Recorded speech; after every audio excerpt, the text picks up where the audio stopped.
Why do we miss places more than people? There's a street somewhere you haven't walked down in years, and yet if you closed your eyes right now, you could probably find your way through it, turn by turn, corner by corner, as if some part of you never really left. And if you pictured it clearly enough, something would happen. Not just a memory, something closer to an ache. Why does a place do that? Why can a street, a room, or a city leave a deeper mark than some of the people who pass through your life? After all, places don't love us back. They don't call, they don't check in, they don't even know we're gone. And yet, some places stay with us for decades. What's strange is that it has very little to do with geography and almost everything to do with identity. Think about a place you still miss. Maybe it's the neighborhood where you grew up, the apartment you lived in during college, the city you left behind, the house where your grandparents lived. What exactly do you miss? The walls? The sidewalk? The furniture? Probably not, because what we're really attached to isn't the place itself. It's what happened there. Places become archives filled with memories, friendships, first loves, heartbreaks, dreams, and moments we never expected to matter so much later. For years, your brain quietly ties those experiences to a physical location. Eventually, the place and the memory become almost impossible to separate, but something interesting happens over time. The memory doesn't just become attached to the place starts shaping the memory. Think about your childhood home. You probably don't remember every conversation that happened there, every meal, every ordinary afternoon, every boring Tuesday. And yet, the moment you picture it, a feeling appears almost instantly. Maybe it's comfort, maybe it's warmth, maybe it's loneliness. Maybe it's something you can't even name, an entire chapter of your life compressed into a single location, a single room, a single doorway, a single staircase, a single window you looked through 1,000 times. That's what makes places so powerful. They're not just locations, they're emotional maps. Maps of who we used to be, maps of what mattered to us, maps of what we felt. But memory is only part of the story. Sometimes we don't miss a place because of what happened there. We miss it because of who we were there. The kid who ran through that hallway like they owned it. The teenager who thought life was about to begin. The student who stayed up too late making plans they were certain would work out.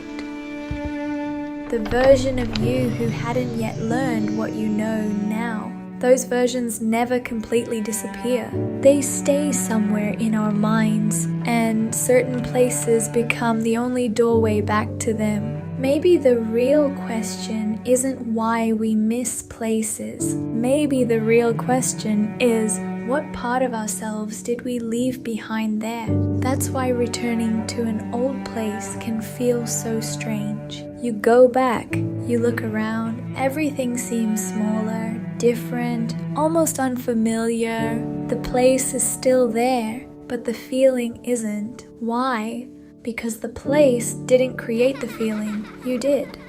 And now, you've changed.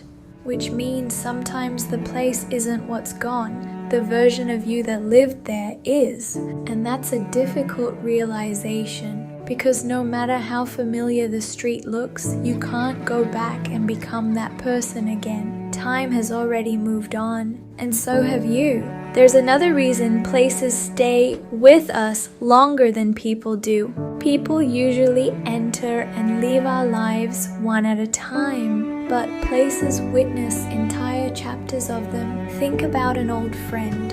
You may not remember every conversation. You may not remember what they were wearing on a random Tuesday 10 years ago, but you probably remember where you were. The hallway, the park, the classroom, the coffee shop, the corner of a street where everyone used to meet. places become silent witnesses. They absorb thousands of ordinary moments that seemed insignificant at the time. A person may represent one relationship, but a place can represent an entire era, dozens of friendships, hundreds of memories, thousands of ordinary moments stitched together across years. That's why losing a place can feel surprisingly overwhelming. It isn't one memory you're losing, it's access to an entire world. That's also why going back is almost always disappointing. For years we imagine that returning will bring something back to life. We'll walk down the same street, sit in the same cafe, stand in the same room, and somehow find the person we used to be waiting there.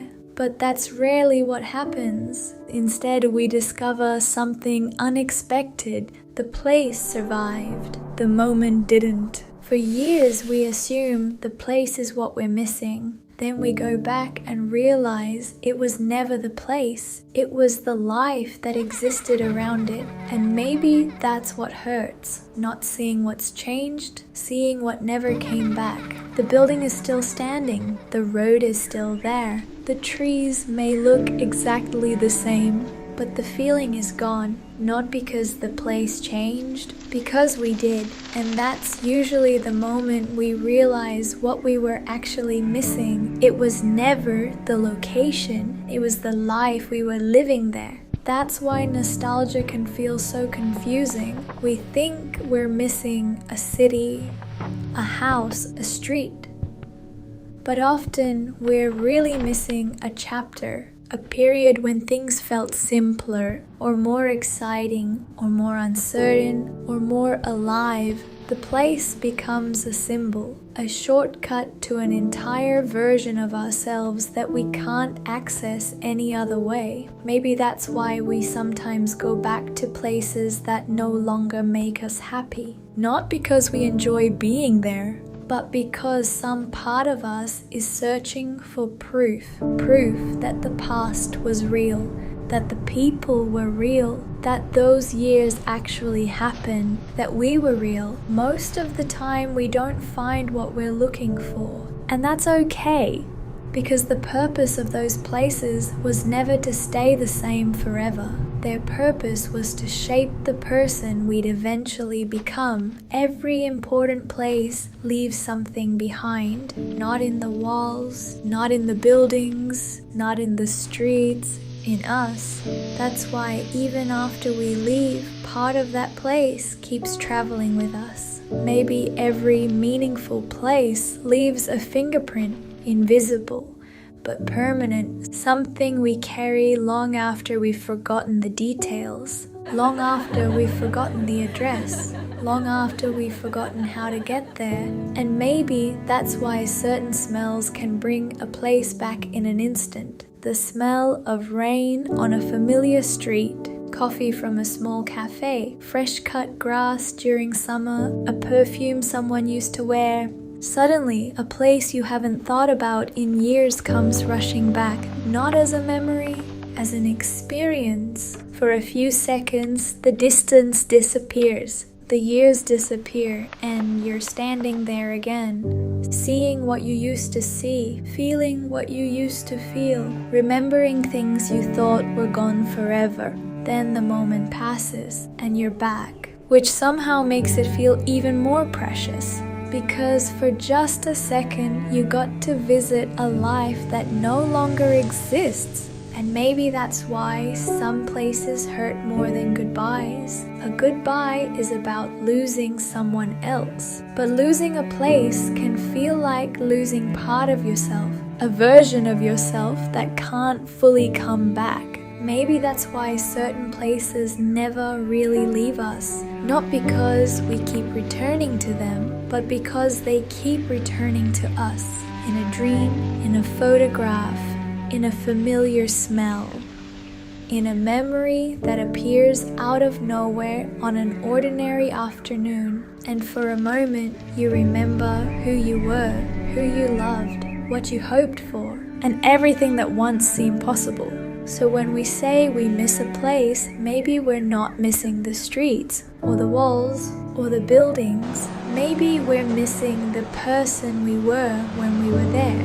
Maybe that's the real reason places stay with us, not because they refuse to let go, but because some version of us is still living there, waiting quietly in a room, on a street, in a city we've already left behind. And maybe that's why saying goodbye to a place can feel so much harder than saying goodbye to a person. So let me ask you something. What's one place you still think about years later?